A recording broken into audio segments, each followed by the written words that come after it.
Ceci est un livre audio autogénéré par Google. Les éditions Max Milo présentent L'affaire Rambla, la malédiction du pull rouge, de Aurélie Joly et Frédéric David. Comment passe-t-on du statut de victime à celle de tueur? Jean-Baptiste Rambla apparaît dans une affaire criminelle alors qu'il n'a que 6 ans. Le 3 juin 1974, il est témoin de l'enlèvement de sa sœur aînée, Maria Dolores, qui sera assassinée par Christian Ranucci, l'un des derniers criminels guillotinés en France.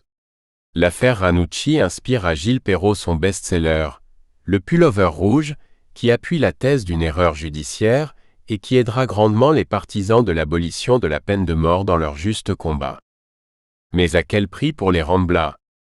L'opinion publique n'hésite pas à se retourner contre eux, les considérant comme coupables de la mort d'un prétendu innocent. Esselés et désarmés, ils ne perçoivent ni les tenants ni les aboutissants politiques d'un combat qui les dépasse. Les conséquences seront terribles pour cette famille. 30 ans plus tard, Jean-Baptiste Rambla tue 2 femmes, Corinne Beidel en 2004 puis Cynthia Lunimbu en 2017. Purgeant sa peine pour le premier meurtre, il avait obtenu une libération conditionnelle qui lui aurait permis de retrouver son fils, alors âgé de 8 ans. 8 ans, c'est exactement l'âge qu'avait ma sœur Maria Dolores, lorsqu'elle fut enlevée devant moi, dit-il aux enquêteurs lorsqu'il est arrêté. Aurélie Joly et Frédéric David, ces 2 avocats, racontent ainsi avec brio l'itinéraire sans balises ni secours d'un enfant victime qui devint tueur, et plus largement la destinée d'une famille, victime collatérale d'un combat emblématique de la Ve République. Des notes sont disponibles sur les éditions numériques et papier du livre. Introduction. Je ne comprends pas, tous les feux étaient au vert, j'allais être libéré au mois de novembre, j'avais beaucoup travaillé sur moi en prison. Il me tardait de revenir à Marseille, de renouer avec mon fils. Incompréhensible, voilà sans doute le seul mot qui vient et frappe notre esprit, comme le marteau sonnerait le glas d'une raison aussi soudainement que désespérément disparue. Inconsciemment, nous accélérons nos pas, comme si sortir des murs de cette maison d'arrêt permettrait d'apaiser cette sidération, mais aussi la colère qui peu à peu s'insère sournoisement en nous, faute de pouvoir analyser et encore moins comprendre la violence glaciale de cette première rencontre. Cet homme, inconnu de nous voilà encore quelques heures, vient de reconnaître, sans aucune autre forme d'explication, le meurtre sauvage d'une jeune femme de 21 ans accompli quelques jours auparavant, en cet été 2017 dans le centre-ville de Toulouse. Comme prisonnier d'un langage robotisé dénué d'émotion et de pondération, il nous explique, en parlant de lui comme s'il parlait d'un autre, que 13 années plus tôt, quasiment jour pour jour, il avait tué une autre femme, Corinne Beidel, alors son employeur. Purgeant sa peine à quelques encablures de là, il avait obtenu le bénéfice d'une libération conditionnelle au prix de moult conditions sur le point d'être toutes définitivement satisfaites, qui lui permettaient enfin de recouvrer la liberté, mais aussi, et surtout, de retrouver le fils qu'il avait laissé 12 ans et demi plus tôt, alors seulement âgé de 8 ans. 8 ans, c'est exactement, nous dit-il, l'âge qu'avait ma sœur Maria Dolores lorsqu'elle fut enlevée devant moi, puis tuée par Christian Ranucci. Ranucci, vous connaissez, n'est-ce pas? Le pullover rouge? Ça vous parle, non? Comment pouvoir répondre non, tant cette affaire constitue pour les avocats, parents et tout simplement citoyens français que nous sommes, témoins malgré nous par l'intrusion médiatique dans nos foyers, l'un des piliers fondateurs de l'ère moderne du médiatico-judiciaire, ou plutôt politico-médiatico-judiciaire, dont la course n'a depuis jamais cessé de s'accélérer. Affaire vernaculaire s'il en est, tant elle transpire l'état d'esprit d'une époque proprement française, attachée à une société aux portes de changements politiques et sociaux particulièrement clivants. L'affaire Ranucci, comme chacun sait, c'est d'abord la peine de mort et son application implacable, puis son instrumentalisation au service de son abolition. Au fond, dans notre histoire judiciaire, ce n'est plus une affaire à proprement parler, comme on l'entend pour beaucoup d'autres, à savoir un simple et terrible fait divers, mais c'est un mythe au service des valeurs fondamentales de notre communauté alors encore à l'époque, à la recherche d'une cohésion autour du thème central de l'abolition de la peine de mort. À ce titre, L'affaire Ranucci, telle qu'on l'a présentée pendant des années, est devenue un véritable élément culturel attaché à l'histoire de la justice française et à son évolution. Mais on le sait, le mythe sacrifie aisément, et c'est là sa principale violence, non seulement la vérité, mais aussi bon nombre de ses propres acteurs sur le billot du but qu'il entend poursuivre.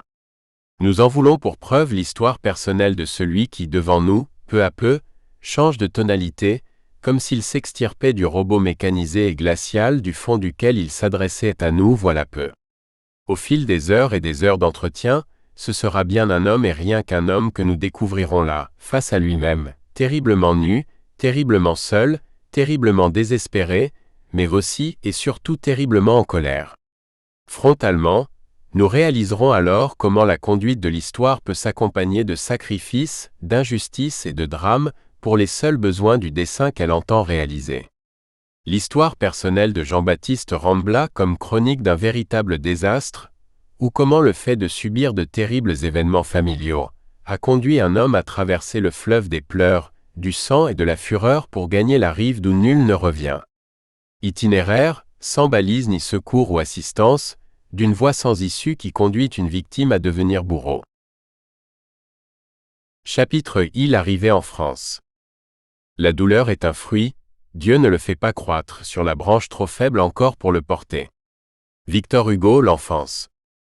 S'il est difficile d'obtenir de Jean-Baptiste Rambla des informations sur l'arrivée d'Espagne de ses parents, c'est avant tout parce qu'il n'en a connu que de brèves anecdotes de la part de ces derniers, et ce, principalement avant le drame familial de la Pentecôte de 1974. Dans ce contexte, il faut se référer à l'ouvrage de 2008, rédigé par son propre père Pierre au travers de la plume du journaliste Henri Michel, intitulé Le Cirque Rouge. Pierre Rambla y raconte le parcours qui le mènera jusqu'à Marseille. Issu d'une famille vigneronne de la petite ville andalouse d'Archinoda, située à une 50aine de kilomètres de Malaga, il doit très vite trouver sa place quand son père meurt subitement alors qu'il n'a que 7 ans. Sa mère décide de le confier en apprentissage à un artisan boulanger, notable de la ville, qui le formera et lui donnera goût à ce métier pour la vie.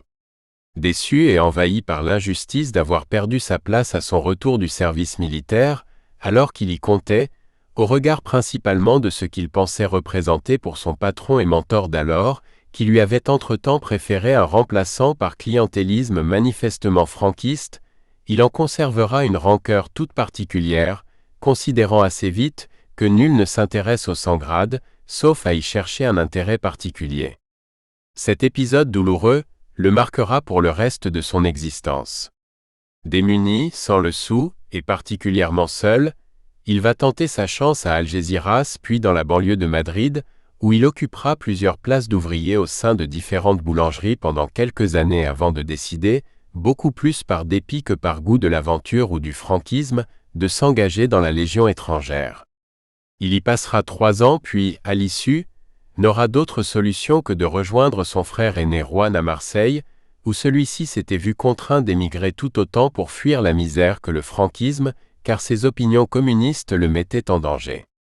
Marié et déjà père de 2 enfants, Pascal et Dolores, Juan va accueillir son petit frère Pedro et fera tout son possible pour permettre à ce dernier de trouver sa place auprès des siens.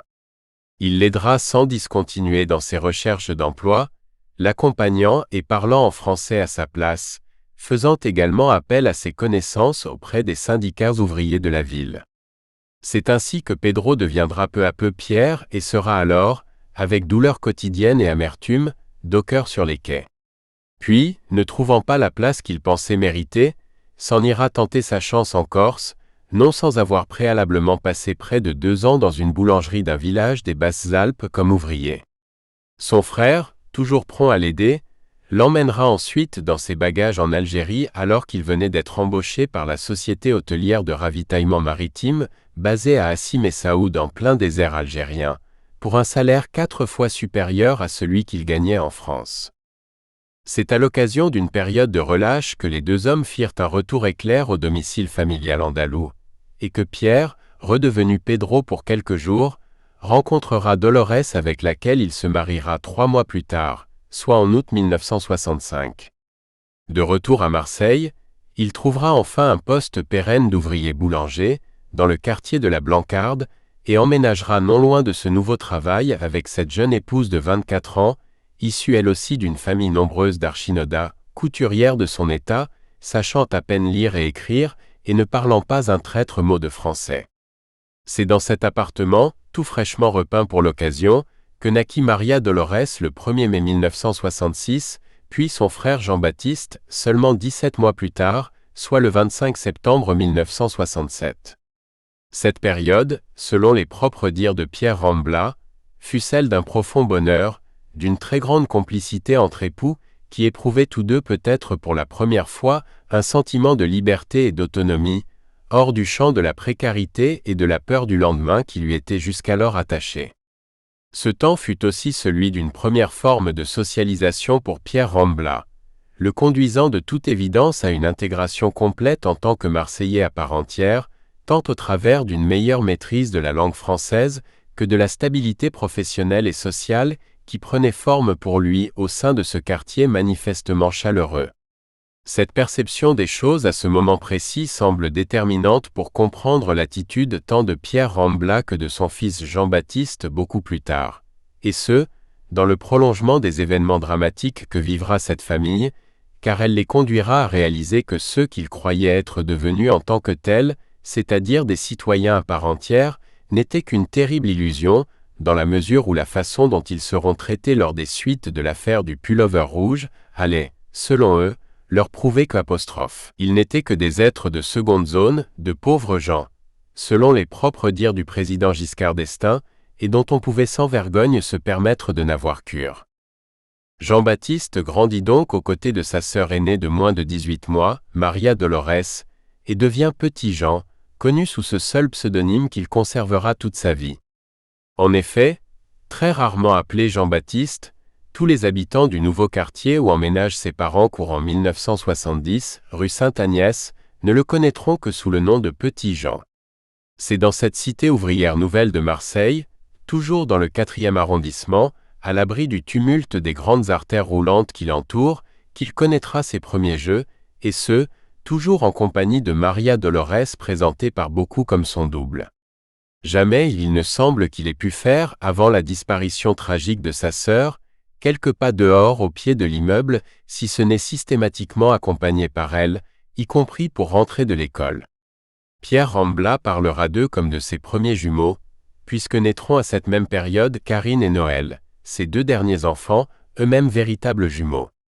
On comprend qu'alors la vie des Rambla s'écoulait comme pour beaucoup de familles d'avant le premier choc pétrolier, dans la sérénité d'un foyer garanti par la stabilité du travail du père et l'attention d'une mère aux soins de tous, dans une dévotion tout andalouse pour les siens, et un respect pour le mari et père qu'elle a choisi pour protecteur. C'était hélas sans compter sur la force du malheur, et son irrémissible goût de la destruction qui s'abattra sur la destinée de cette famille. Cela étant, c'est précisément cette période de bonheur, ancrée très puissamment dans un contexte culturel fort, tiré des valeurs familiales de l'Espagne traditionnelle de l'époque, qui permet de comprendre bien des comportements et autres errements personnels de Pierre Rambla, face aux événements traumatiques ultérieurs et à leur récupération médiatique. On ne peut en effet faire l'économie du constat selon lequel la famille Rambla est d'abord espagnole, et n'entend pas renoncer à cet héritage, au moins pour ce qui concerne les règles de vie au sein même du foyer. Madame Rambla, plus jeune de 16 ans que son époux, n'a guère eu le temps quant à elle, depuis son arrivée à Marseille, d'apprivoiser les difficultés de la langue de Racine. Elle doit s'occuper de ses deux enfants, venus si vite, la plupart du temps seule, car Pierre travaille comme un forcené ses premières années, enchaînant d'ailleurs bien souvent de petits boulots à côté de son propre emploi. Jean-Baptiste se souviendra des épisodes où, chez l'épicier, il revoit sa mère mimer la poule pour acheter des œufs, ou encore les faire parler, lui et sa sœur, en ces lieux et places pour acheter les courses. Une existence tout entière dédiée à la gestion et au fonctionnement de son foyer, dans l'attente du retour de son époux, veillant scrupuleusement à la quiétude de son repos avant un nouveau départ au travail. Dans cet univers, il n'existe aucune place pour elle en tant qu'être à part entière, tout étant dédié à son mari et à ses enfants. Pas de cinéma ni de distraction d'aucune sorte, si ce n'est la visite chez une autre Espagnole du quartier, rencontrée au hasard des courses, chez laquelle la famille se rend volontiers le dimanche pour boire le café, et qui constituera un refuge précieux quand elle sera au cœur de la tempête. Mais cette réalité est aussi guidée par une volonté farouche du couple Rambla d'économiser sou après sou, afin de retourner tous ensemble en Andalousie, durant le mois de congé estival annuel. Ainsi, durant les 17 premières années de son existence, Jean-Baptiste Rambla accompagnera ses parents à Archinoda. Il dira plus tard avoir vécu cette expérience comme sans doute les moments familiaux les plus heureux de sa vie. Découvrant un univers de concorde et de soutien, où la place première des coutumes locales et autres fêtes religieuses est vécue non comme une contrainte, mais comme un outil d'identification et de compréhension de soi. Il dira combien il observait alors ses propres parents agir avec leurs frères, cousins ou encore amis retrouvés pour l'occasion de ce mois d'été, ces tablées familiales animées, ou ces soirées à la terrasse des bars de quartier, où jamais il n'a ressenti, même après le drame, l'impression d'être étranger.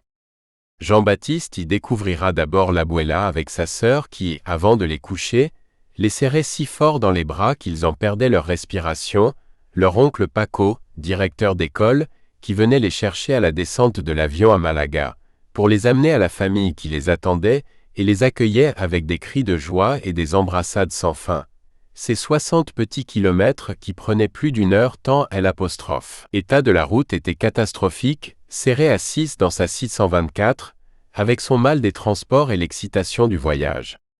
Il raconte aussi le marché quotidien avec leur père, main dans la main avec Maria Dolores, la chaleur, l'odeur des poissons, les oranges pressées et surtout la couleur du ciel d'Andalousie, un ciel dont Pierre Rambla ne cessait de leur parler tout au long de l'année, et que Maria Dolores s'amusait à essayer de saisir dans ses bras.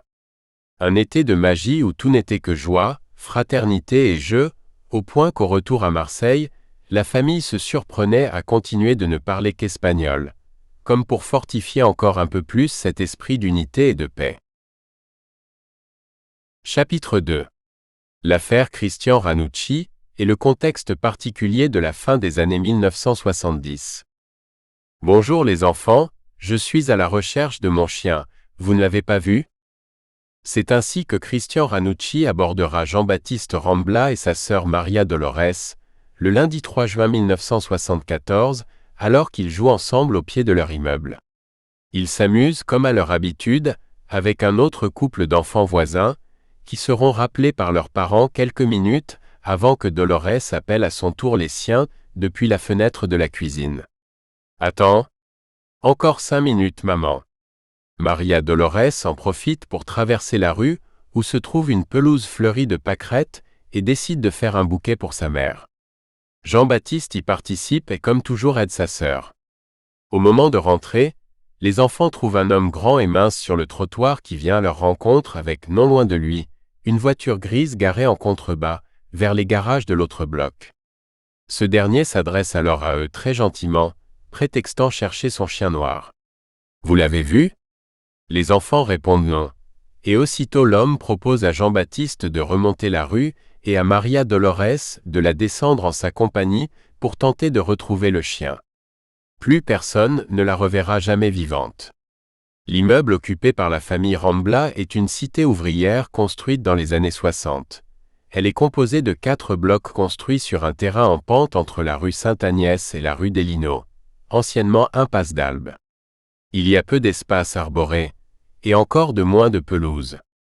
Les enfants jouent le plus souvent au pied de cet ensemble urbain plutôt triste, au niveau exact de la rencontre de ces 2 voies de circulation.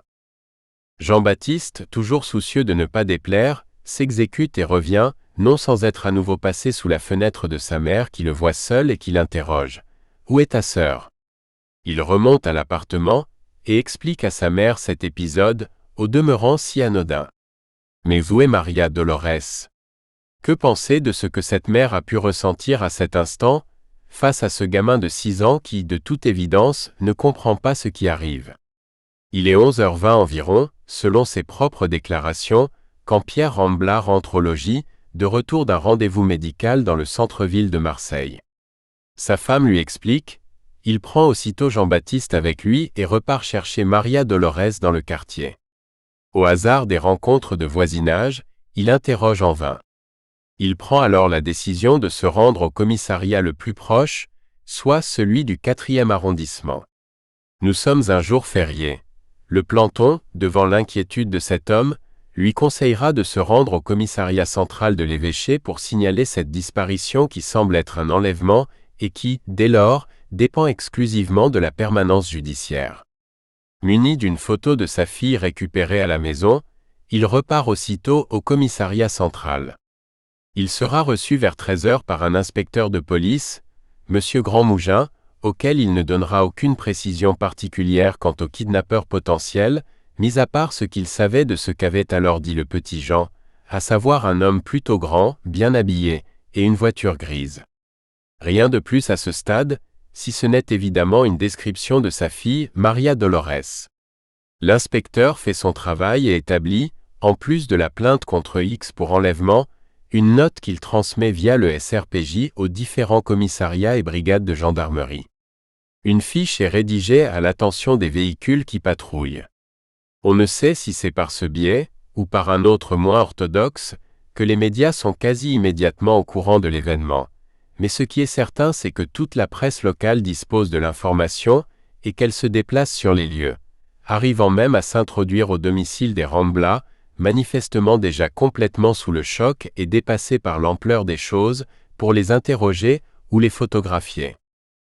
À la radio ou à la télévision, on fait état dès le 4 juin d'une série de détails qui n'ont jamais figuré dans le procès-verbal initial de police signé par Pierre Rambla. Ainsi, sous la plume d'un journaliste du quotidien La Marseillaise, il est question d'une Simca 1100 grise comme cité par le petit Jean.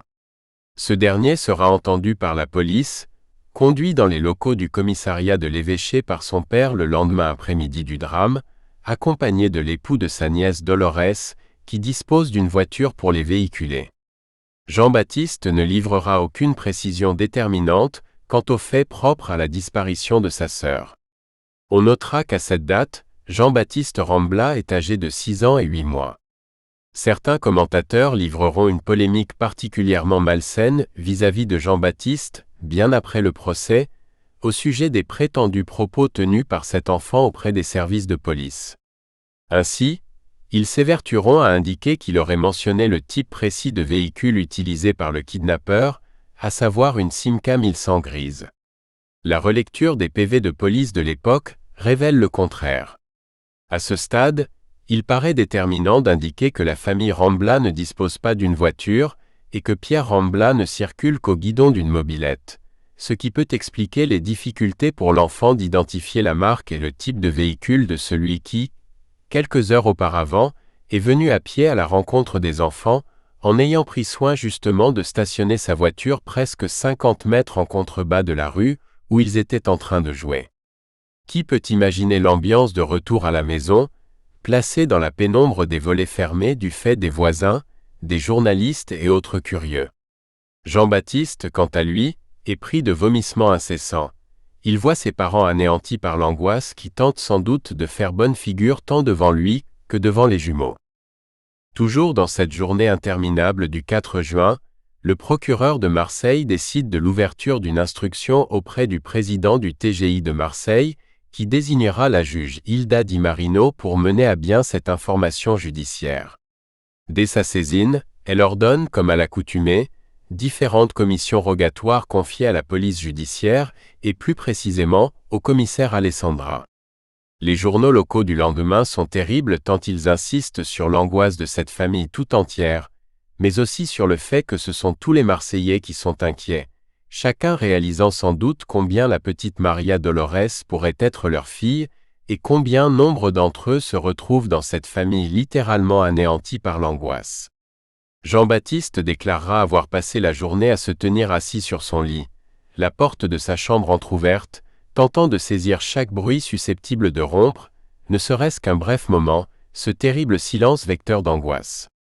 Il dira à cet égard se souvenir encore et toujours de ce coup de sonnette et de ce policier qui viendra chercher papa vers 17h, ce 5 juin 1974. Il n'est autre que l'homme qui l'a questionné à l'évêché la veille, en compagnie de l'inspecteur Grivel, à savoir l'inspecteur Jules Porte. Pedro Rambla dira que malhabilement, mais animé aussi d'une volonté de le protéger, l'inspecteur Porte lui expliquera qu'ils ont trouvé un corps et qu'il l'emmène le lui montrer, des fois que tous les témoins, au moment où Pierre Rambla sera mis en présence de la scène macabre du corps sans vie de sa fille Maria Dolores, molestée sauvagement et lardée de 15 coups de couteau au cou, sont unanimes pour relater la force des cris de douleur de cet homme face au malheur qui le frappe cruellement. La scène est filmée, témoignant là encore d'une incroyable collusion de la police à cette époque avec les médias locaux et nationaux. Elle montre un homme qui avance vers l'ambulance où l'enfant avait été placé pour qu'elle y soit identifiée formellement. Il s'approche, il est accompagné par l'inspecteur Porte et la juge Di Marino, immédiatement arrivés sur place également.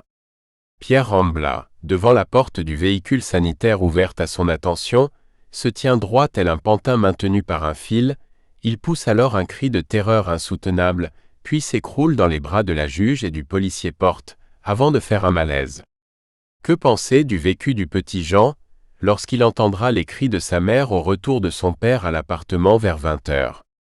Personne ne pourrait oublier ces longues, très longues minutes où il verra ses parents sombrer dans un chaos de chagrin dont il dira plus tard que tant pour l'un que pour l'autre, aucun ne survivra à ce choc, ils ne seront plus l'un et l'autre à partir de cet instant que l'ombre d'eux-mêmes, de véritables zombies, dira-t-il d'ailleurs, rattachés à la vie par on ne sait quel mystère.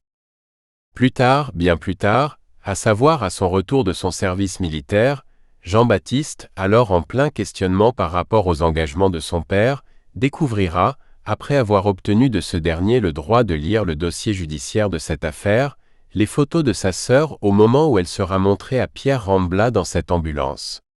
On comprendra alors, mais trop tard cette fois, combien ces photographies auront tenu un rôle capital dans les orientations de vie tant de Pierre Rambla que de Jean-Baptiste pour le restant de leur existence.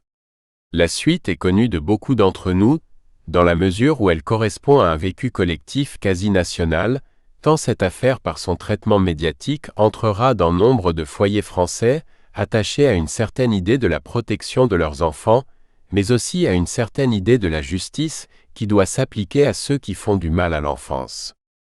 On sait en effet presque tous que, le 5 juin 1974, était arrêté à Nice Christian Ranucci, commercial de 20 ans, grâce au témoignage combiné d'une personne victime et d'autres simples témoins d'un accident matériel de la circulation qui, l'ayant suivi dans le prolongement de son délit de fuite, indiquèrent qu'il l'avait vu sortir un véhicule Peugeot 304 coupé de couleur grise, arrêté à la va-vite en bord de route, en tenant par la main un enfant, tout en se dirigeant vers l'endroit où Maria Dolores sera retrouvée sans vie 2 jours plus tard.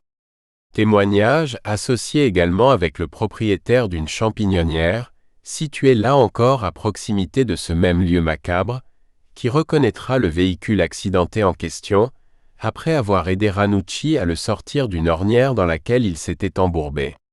Ayant fait le rapprochement avec les appels à témoins, le propriétaire de la champignonnière ira relater ces faits, non sans omettre de donner les numéros de la plaque minéralogique, en tout point identiques à ceux donnés précédemment par les témoins de l'accident routier et du délit de fuite. On sait tous qu'un procès aura lieu devant la cour d'assises des Bouches-du-Rhône, qui le condamnera à la peine de mort. Le 6 juin 1974, Christian Ranucci arrive au commissariat central de Marseille où il va être entendu par le commissaire Alessandra, nommé comme on l'a dit, directeur d'enquête. Les journaux, au matin de ce 6 juin, traduiront ce sentiment général porté par la colère accumulée depuis ces 3 jours de tension. Ainsi, le Provençal titrera « Ni excuse ni pitié », développant longuement l'exigence par tous de clarté et d'exemplarité souhaitée de la part de la justice et de ses auxiliaires, afin que cette affaire puisse servir d'exemple. C'est le long chemin des parties civiles d'une affaire criminelle qui débute alors pour la famille Rambla. En effet, sous la maîtrise du juge Di Mario s'ouvre cette période souvent mal comprise par les victimes, au terme de laquelle le suspect présumé... Nous espérons que vous avez apprécié cet aperçu. Pour continuer à écouter ce livre audio sur Google Play Livres, utilisez le lien dans la description de la vidéo.